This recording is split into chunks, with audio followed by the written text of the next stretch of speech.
যে নারী সকালবেলা দুইটি আমল করে কাজ শুরু করবে, ওই নারীর ঘরে বৃষ্টির মতো রহমত বরকত নাজিল হবে এবং সম্পদের অভাব হবে না। আল্লাহ পাক রব্বুল আলামিন সকল ধরনের অভাব থেকে, বিপদ থেকে এবং বালা মুসিবত থেকে ওই ঘরটাকে হেফাজত করবেন। যদি আমরা এই দুইটা কাজ বিশেষ করে মা বোনরা করতে পারে, আল্লাহ পাক রব্বুল আলামিন ওই ঘরের ভিতরে সকল ধরনের বিপদ আপদ থেকে হেফাজত করবেন, রহমত নাজিল করবেন, বরকত নাজিল করবেন, সম্পদ দান করবেন। কাঁচামরিচের জন্য কারো কাছে যেতে হবে না। নাম্বার 1, 1 নাম্বার হচ্ছে ফজরের নামাজ পড়া। অনেকে কিন্তু ফজরের নামাজ পড়ে না। অনেক মা বোনরা 9টার সময় ঘুম থেকে ওঠেন, ফজরের নামাজ পড়েন না। মনে রাখবেন, যার ফজর ছুটে গেল তার জীবনের বরকত ছুটে গেল।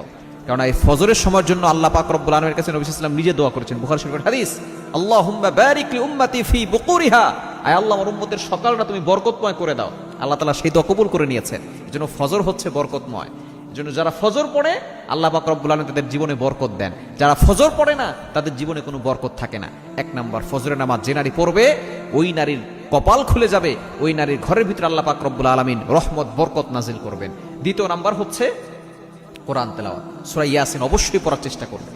যেই ঘরের ভিতরে অভাব লেগেই থাকে, যেই ঘরের ভিতরে দুশ্চিন্তা যায় না, যেই ঘরের ভিতর থেকে দুশ্মনের দুশ্মনী থেকে লেগে থাকে, দুশ্মনরা ষড়যন্ত্র করে থাকে, যেই ঘরের ভিতর থেকে অসুস্থতা সারে না, কারো রোগ ব্যাধি লেগেই থাকে, একজনের পর আরেকজন অসুস্থ হয়ে যায়, ওই ঘরের ভিতরে যদি ফজরের নামাজের পরে সূরা ইয়াসিন তেলাওয়াত করা হয়, ওই ঘরের ভিতর থেকে সকল ধরনের বিপদ দূর হবে, মুসিবত দূর হবে, কষ্ট দূর হবে, অসুস্থতা দূর হবে, দুশ্চিন্তা আল্লাহ তাআলা দূর করে দিবেন। ওই ঘরের সকলকে আল্লাহ পাক রব্বুল আলামিন তার জিম্মায় নিয়ে নেবেন।